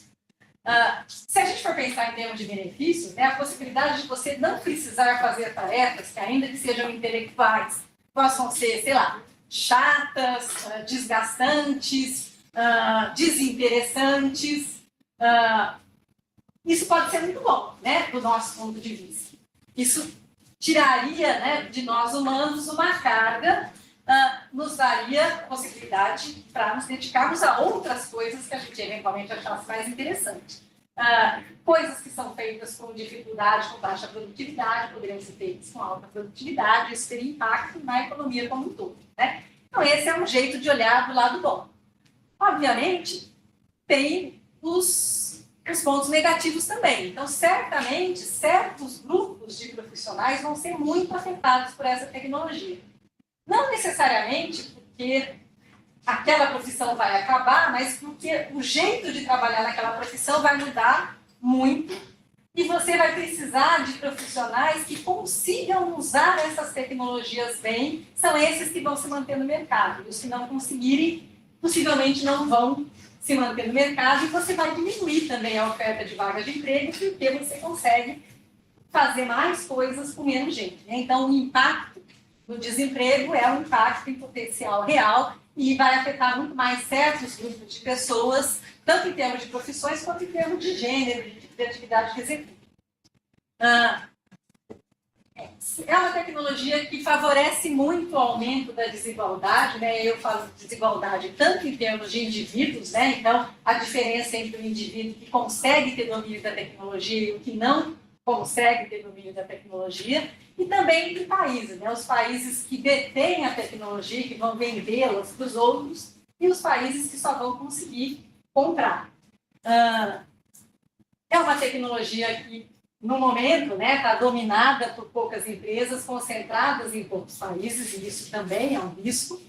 Bom, e maus usos da IA, a gente nem precisa falar, porque está todo mundo cansado de ver exemplos, né, em um monte de situações por aí. Então, todas essas são questões que estão se colocando para a sociedade. E a pergunta que a gente faz é, né, como é que uma sociedade, no nosso caso, né, como é que a nossa sociedade pode se preparar para uma nova era que está chegando e que a gente tem essas máquinas inteligentes? Eu coloquei aqui os inteligentes entre aspas, porque se você me falar, não, mas essas máquinas não são inteligentes, eu não vou discordar. Mas eu acho que, independente de elas serem inteligentes ou não, o fato de que ela consegue fazer coisas que antes você precisava de uma pessoa para fazer, é um fato, está lá, né? E isso tem implicações. Então, o que você vai fazer? Você vai dizer que não pode usar? Né? Então, é como você está no túnel, está vendo o trem vindo ali na sua direção, aí você fala, alguém tem que parar o trem, né? E não dá mais para parar o trem, né? Esse trem não vai parar, ele já está vindo, e a gente... Tampouco a gente pode ficar parado para ver o que acontece. O que os outros países vão fazendo? Como é que os outros países vão regular? O Brasil precisaria ter o seu próprio modelo de linguagem desenvolvido aqui para a língua portuguesa? Né? Existe possibilidade? Quem vai investir? Quem não vai investir? Então, tanto do ponto de vista de sociedade como do ponto de vista de governo, precisa pensar, implementar, propor políticas públicas adequadas aí para preparar as pessoas para essa realidade que vem vindo, né? Então, as pessoas precisam aprender a usar essas tecnologias, a usar bem. Então, usar bem quer dizer conhecer as limitações, né? Saber dos riscos e usar com responsabilidade. Você precisa garantir acesso universal à tecnologia. Veja que até hoje no Brasil nós não temos acesso universal à internet. Então, isso aumentou muito, mas ainda não existe acesso universal. A gente vai ver a mesma coisa acontecer com esse tipo de tecnologia. O país precisaria ter algum domínio da tecnologia para não ficar totalmente dependente, né? Como a gente viu acontecer na epidemia da Covid, que a gente dependia de vacinas que outros países tinham que vender para a gente e tinha outros interesses em jogo na época, né? Enfim, precisaria de ter regulação da competição entre as empresas para garantir que você tem mais, né, múltiplos players aí no mercado. e políticas de minimização aí dos efeitos do desemprego, pensar em novas atividades, enfim. Muitas coisas para se pensar e para se fazer, que talvez a gente não esteja pensando e fazendo o suficiente. Então, só para concluir, né, eu queria aproveitar esse texto. Eu admiro muito o Marco Aurélio Nogueira, que é um sociólogo da Unesp.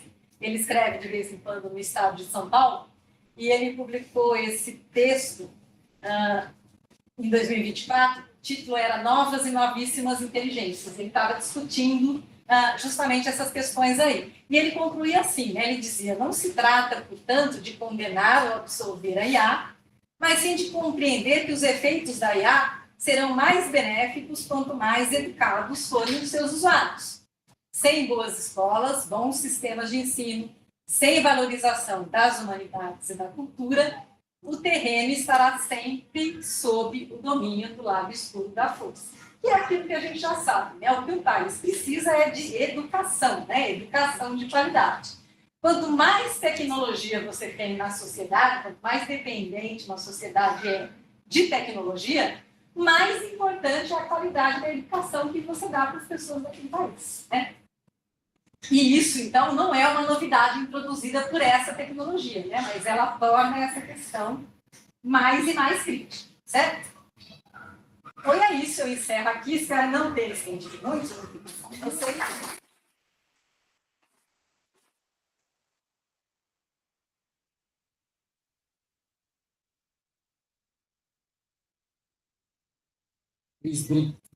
Obrigado, tá, né? Obrigado mais uma vez. A gente abre, então, para perguntas. Antes da gente iniciar as perguntas, por favor, quem não é da universidade, poderia levantar a mão? Valeu. Obrigado, gente. Então, beleza, vamos começar com as perguntas.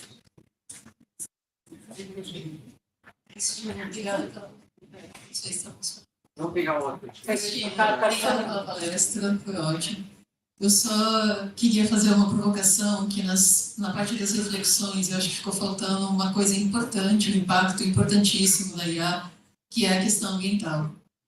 Que ela tem um peso... Bem observado. Então eu queria que você comentasse isso um pouco. Eu acho que naquela lista lá de coisas que podem acontecer, né? Uma era lá acabar com a humanidade, a outra é acabar com o planeta, né? E de fato tem muita gente que acredita que essa tecnologia nos coloca no risco de acabar com o planeta, né? Porque a demanda por data centers, né? Que são esses locais onde esses modelos são executados e treinados, ela está absurda, né? Se ouve que está se construindo data centers imensos nos Estados Unidos, possivelmente na China também, a gente ouve menos, né? Mas a demanda por recursos, água e energia desse tipo de centro é, assim, gigantesca.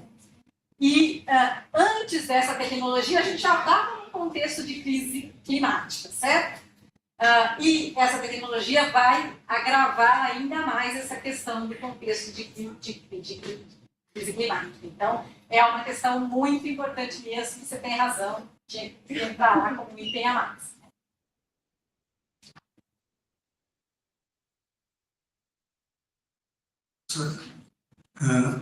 Esses últimos minutos que a senhora falou, eu fiquei imaginando duas coisas. Primeiro, quando a internet ganhou público, um jornalista italiano foi bem claro: a internet deu voz a todo idiota da aldeia.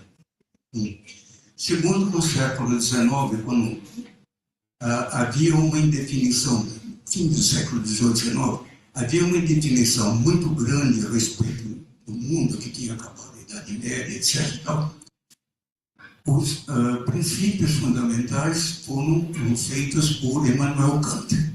Então, Kant fez uma lista mais ou menos dessimplificada dos princípios fundamentais que a humanidade deveria.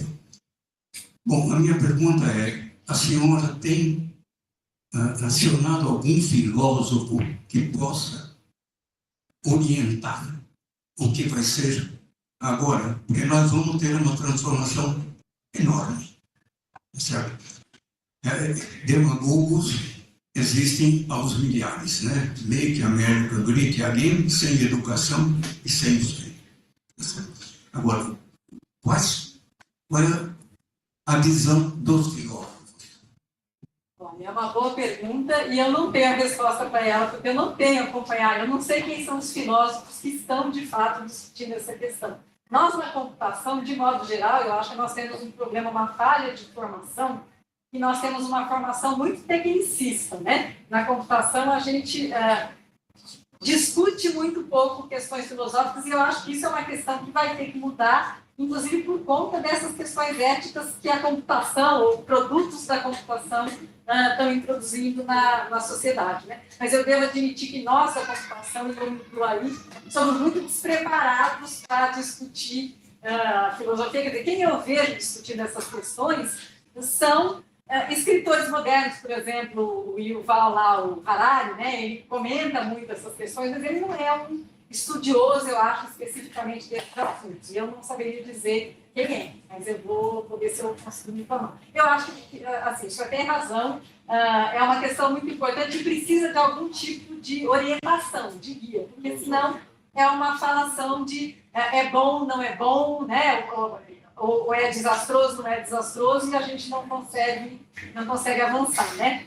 O meu único receio é que, assim, eu acho que a gente já está com um trem ali na porta, né? A gente precisava, na verdade, seria muito bom se a gente conseguisse estar com uma visão mais clara já, né? Alguém tem que guiar isso. Mas alguém tem que guiar essa discussão, Mas eu não vejo quem é, e o que a gente vê, muitas vezes, acompanhando, né, as intrigas lá do Vale do Silício, né? A gente viu várias coisas acontecer, né?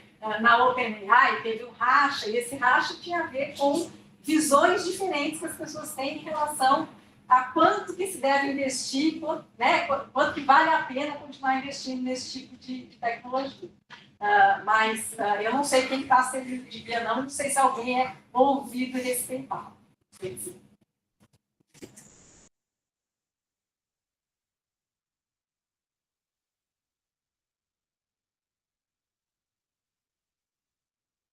Professora Cristina, boa noite. Eu sou arquiteto Manuel, sou moçambicano, mas eu faço o doutorado em linguística aplicada.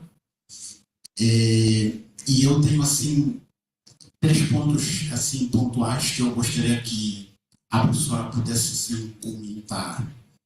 E o primeiro, na verdade, assim, diz respeito a proposta, assim, do texto de Turing. Assim, existe muita discussão que se introduz quando se fala do texto de Turing, que eu penso ser pontual, assim, fazermos referência. Um dos pontos que a professora também aqui começou frisando é que existe uma grande diferença entre a inteligência artificial e os humanos. Mas, por outro lado, quando pensamos no texto de Turing, eu penso e fico também acreditando que se nós reduzirmos nessa passagem dessas interações ao texto de Turing, simplesmente na ideia de uma simples conversa ou interação, poderemos, assim, ficar pensando em uma perspectiva que vai nos levar a um retrocesso, porque partimos do pressuposto de que há diferença entre os humanos e as máquinas.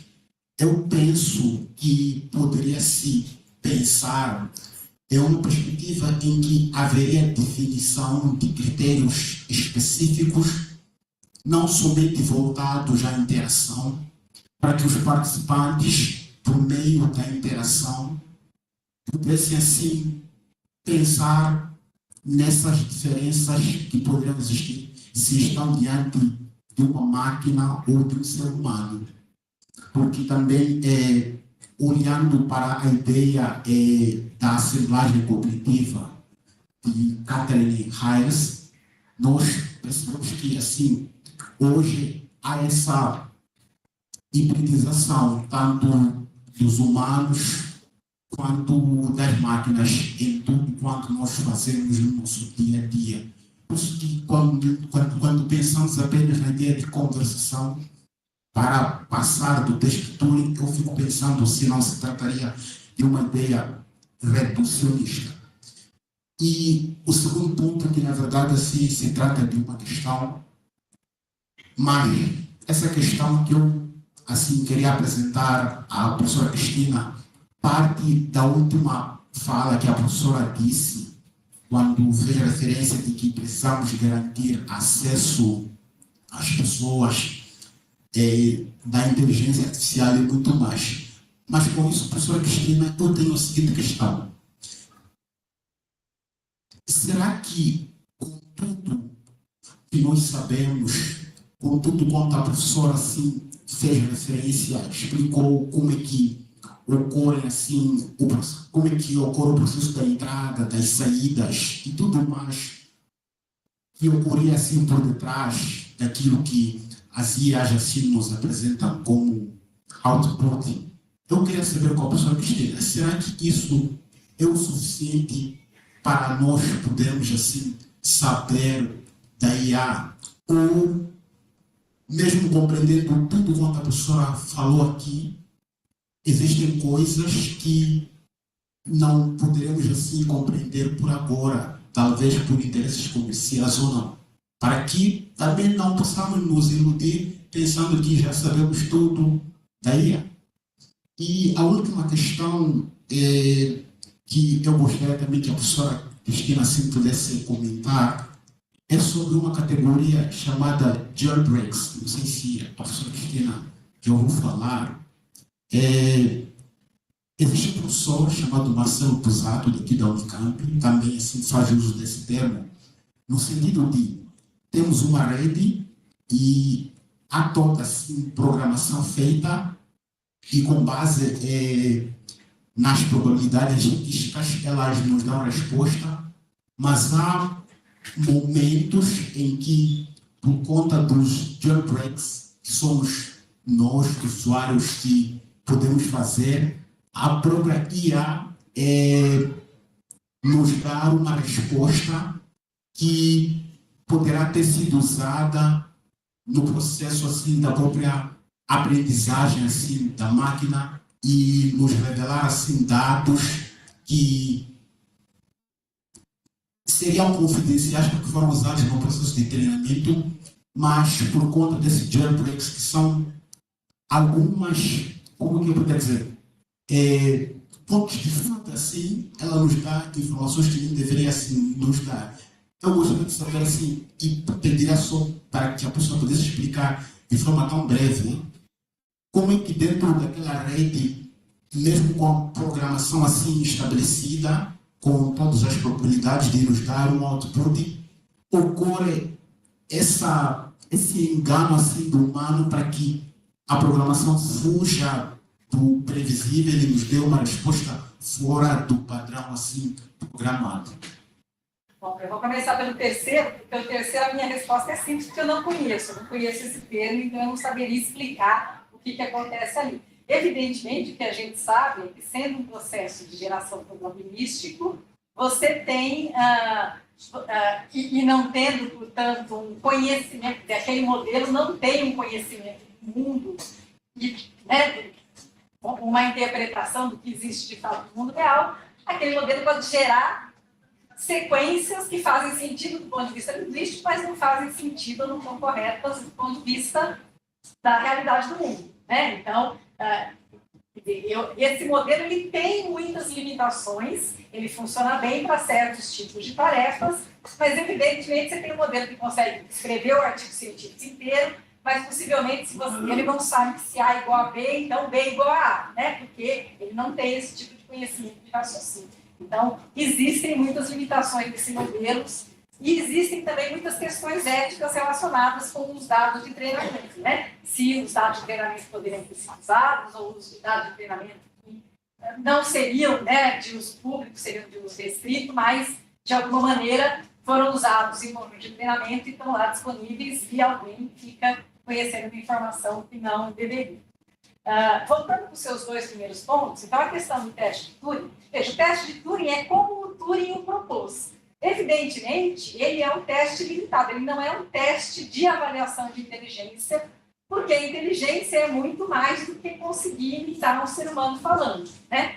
Mas ele é um marco importante na filosofia da inteligência artificial e da computação, né? Porque, então, ele ainda hoje é usado, né, como uma referência para discussões, porque levanta questões importantes, né? Questões para as quais a gente não tem respostas óbvias, a gente precisaria conversar com filósofos bem informados sobre esses assuntos, né? Então, o que é inteligência, né? Como é que a gente reconhece inteligência? A gente não tem, né, de 50, a gente não tinha e hoje a gente não tem respostas para essas perguntas. Então, ele é, de fato, um teste limitado e ele me diz só uma coisa sobre aquele modelo, ele não me diz muitas outras coisas. Mas, assim, como medir essas outras coisas, né? Como medir se uma máquina ela é inteligente? Aí a gente cai nessa discussão, em muitas discussões de, sei lá, para uma máquina ser inteligente, que tipo de conhecimento de mundo ela precisa ter?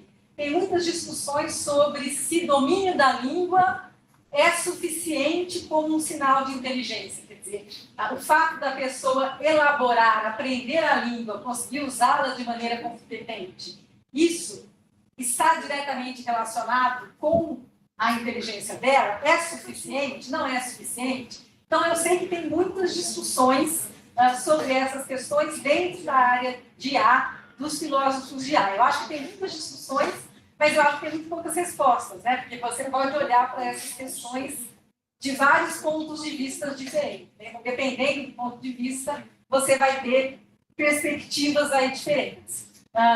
Eu acho que a inteligência envolve muitos aspectos. E, certamente, o domínio da língua é um deles. Provavelmente não é tudo. Quer dizer, uma pessoa pode não dominar a língua e ainda assim ser muito inteligente, né? E aí ela vai demonstrar inteligência em outros tipos de tarefas de domínio de mundo.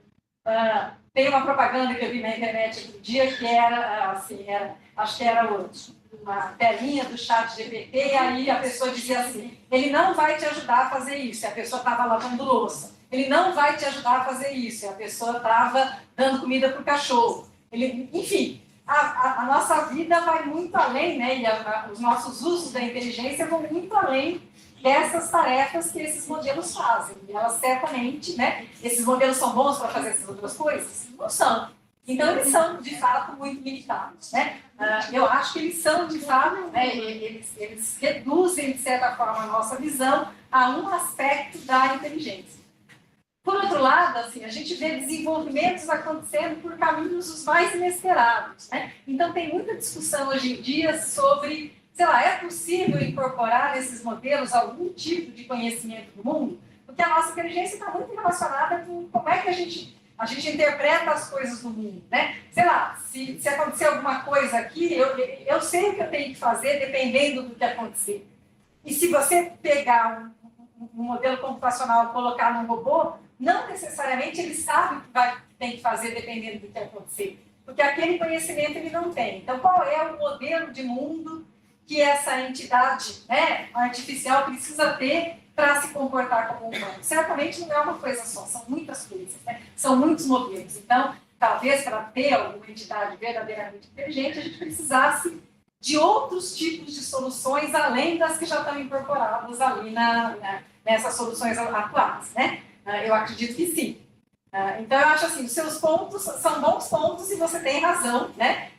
Por outro lado, a gente tem todas as questões colocadas em relação aos desafios por conta do que já dá para fazer. Mas certamente tem um monte de coisa que não dá para fazer e certamente eu não classificaria um modelo desses como inteligente como eu, inteligente como você, inteligente como ele. Porque tem vários outros aspectos de inteligência que não estão lá, né? E algumas vezes, né, isso revela, né, isso é refletido até nas respostas que a gente tem. Nem sempre, mas muitas vezes as respostas revelam essa total falta de conhecimento de coisas que muitas vezes para a gente são óbvias, né? Então, isso nos lembra que não é tão inteligente assim. Por quê? Eu acho que tem um tipo de inteligência, mas não tem outros tipos de inteligência. Não sei se eu respondi muito, porque eu acho que as suas questões não têm exatamente respostas. São boas questões, né, para se pensar, mas eu não sei se tem respostas absolutas. Tem uma... Boa noite, professora Cristina. Desde já, obrigado pela palestra. A minha pergunta é envolvendo as redes neurais e lembrando um pouco do slide que você colocou, dos inputs, outputs, né, e as saídas dando origem à folha, se não me engano, e à flor. Folha e flor. Uhum. Isso me lembrou muito uma máquina de estado finito. Né? Eu queria saber essa relação, se tem alguma relação e o quanto os circuitos digitais estão relacionados às redes neurais.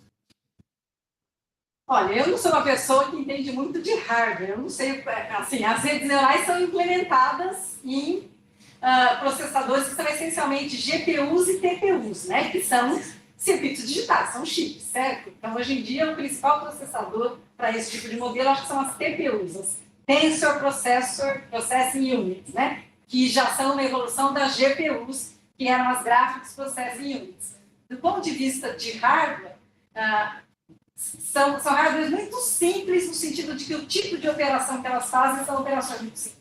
Essencialmente, são operações, as GPUs, né, que são os processadores gráficos, fazem essencialmente multiplicação de matriz por matriz, né? E os sensores é essencialmente isso também. Então, do ponto de vista de hardware, é muito simples, individualmente falando, mas você tem a questão do volume, né? Então, no volume a coisa fica complicada.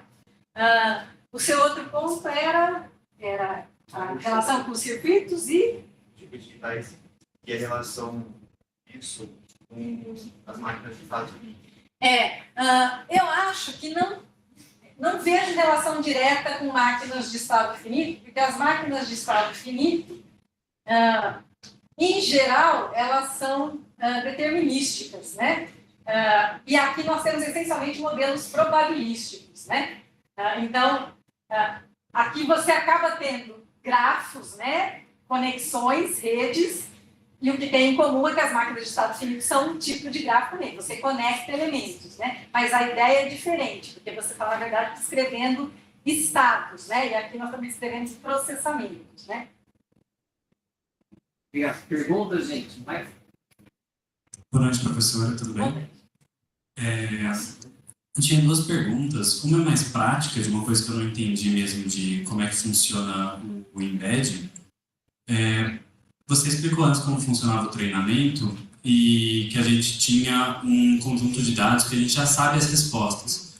Mas, pelo que eu entendi, o embed é um jeito do próprio modelo criar as suas relações e a sua forma de representar. Quando eu falei do treinamento, eu estava falando do treinamento para aprender os pesos, né? E aí o outro tipo de treinamento seria esse treinamento para você aprender as entradas. Então você pode decidir, olha, eu quero achar representações para essas minhas entidades aqui, meus tokens, eu quero representações que são vetores de tamanho 100. E eu posso usar o mesmo princípio, eu parto de representações em que os 100 elementos que descrevem cada token são 100 elementos arbitrários, e eu sei o que eu quero ver na saída, e aí eu vou fazendo a rede e ajustando não só os pesos, mas também os vetores de entrada para aprender qual que seria a representação que vai ser melhor para me dar o menor erro lá na saída, né? Então, é um processo de aprendizado também, aqui a gente chama de aprendizado de representação. Tem uma representação que eu não sei qual é, mas que eu faço o modelo aprender qual é. Então, ele aprende naquele contexto com aqueles dados de treinamento. Num processo muito parecido de fazer, né, muitas e muitas e muitas iterações, fazendo ajustes pequenininhos em todos os parâmetros. Certo, obrigado.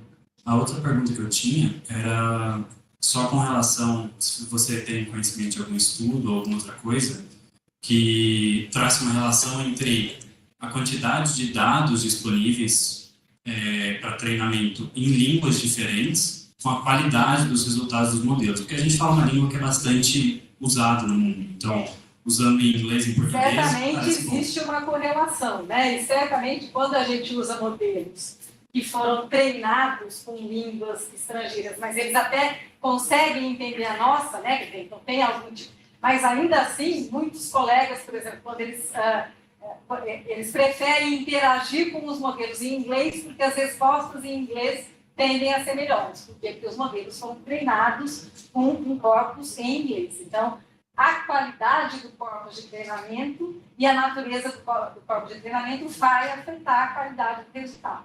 Por isso que seria interessante, por exemplo, a gente ter um grande modelo de língua treinado na língua portuguesa. Isso quer dizer que, provavelmente, se a gente fosse desenvolver soluções, né, desenvolver aplicativos para a língua portuguesa, esse modelo treinado com a língua portuguesa provavelmente me ajudaria a ter aplicativos que produzem resultados melhores, né? Então, essa é uma questão também, motivo, né, para ter um domínio da tecnologia. Um problema de que isso envolve um enorme investimento que nos Estados Unidos, por exemplo, é essencialmente bancado pela iniciativa privada, né? Claro que essa iniciativa privada tem muito apoio de governo, etc., mas precisou de muito capital ali, né? Muito poder também, né? Muito obrigado pela apresentação, informações muito relevantes. É só uma curiosidade. Sobre o trabalho de revisão, quando vocês apresentaram ele para os referis, eles sabiam que era da máquina? Não, ou vocês só mostraram, olha, avalia? Nós não publicamos o artigo que o modelo escreveu. Ele escreveu sim, eu acho. Nós não publicamos nem em inglês. Nós publicamos um artigo contando como que nós geraríamos aquele artigo. Sim, eu entendi. Aí, mas quando você mostrou para o pessoal da área? Isso, aí eles sabiam. Eles sabiam. A gente falou, ó, nós estamos fazendo esse estudo. Foi um pedido, inclusive, dos revisores do artigo, né? Quando a gente submeteu, teve muita discussão, porque é um tema bastante polêmico, né? Levanta muitas questões.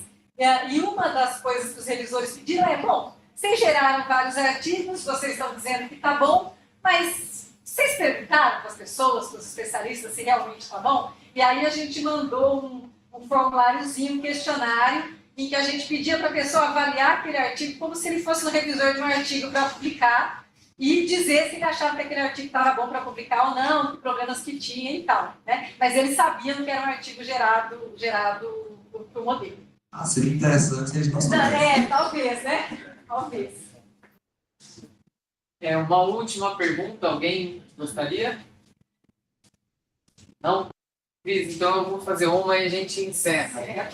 A última década, ela quebrou praticamente todos os paradigmas entre homem e máquina. E para a próxima década, o que vocês esperam? Olha, essa é uma boa pergunta, né? Então, se a gente não destruir o planeta, né? Então, tem muita gente apostando que essas tecnologias vão evoluir muito mais e que elas vão conseguir fazer mais coisas. Tem muita discussão sobre... Tem uma entrevista do Jeffrey Hinton para a CNN, em que o entrevistador pergunta para ele se ele acha que nós vamos chegar a uma superinteligência. Se a gente vai ter máquinas que são mais inteligentes, né? Inteligentes, então, em termos de capacidade do que os humanos, e ele acredita que sim, ele teme que sim.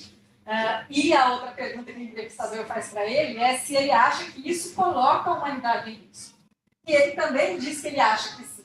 E aí a próxima pergunta é, bom, como evitar que isso aconteça, né? Então, veja, que aí nós estamos em especulação, né? Então, em termos práticos, eu acho que a tendência é que essas tecnologias vão evoluir mais. Se a gente vai ter uma superinteligência, eu não sei, mas o Jeffrey Hinton é uma pessoa que está muito bem informada sobre o que está acontecendo. Então, é um receio que ele tem. Ele faz uma analogia interessante, porque ele diz que a única situação na natureza em que você tem um ser que é dominante em relação ao outro e não coloca a vida do outro em risco é na relação mãe e filho, que ele atribui a um mecanismo da evolução, porque uma mãe tem um instinto maternal de proteger o filho. Ela poderia, né, prejudicar o filho, mas ela não vai fazer isso porque é contra o instinto. E ele acha, né, que o único jeito de você ter uma superinteligência que não tenha o risco de fazer mal para a humanidade seria você emitir nessa superinteligência algum tipo de instinto maternal. Essa superinteligência, por instinto, por construção, ela tenderia a proteger e não a ameaçar. Então, essa é a visão dele. É uma entrevista curta, mas é muito interessante de ver, né?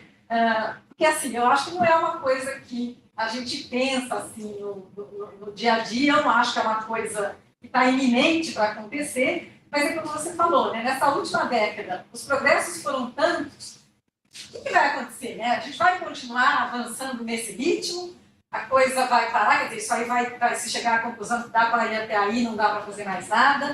Não sei, né? Porque as pessoas agora estão tentando outras abordagens, outras soluções, outras estratégias, e parece assim, que a gente disparou um conjunto de possibilidades aí que está em aberto, que muita coisa pode acontecer.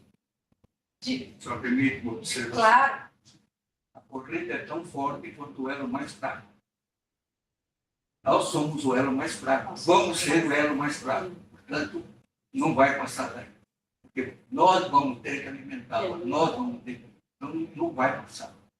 Se nós somos imperfeitos, acabarão sendo imperfeitos.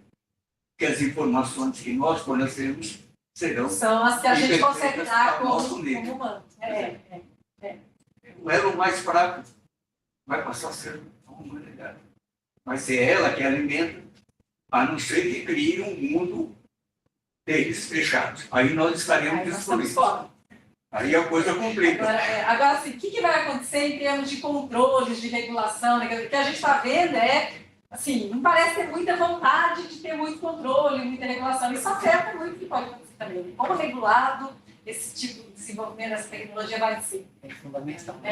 Então, se não tiver regulação nenhuma, vai ser uma, né? Vai ser uma guerra tipo vale tudo, não? Vamos agradecer a professora Cristina mais.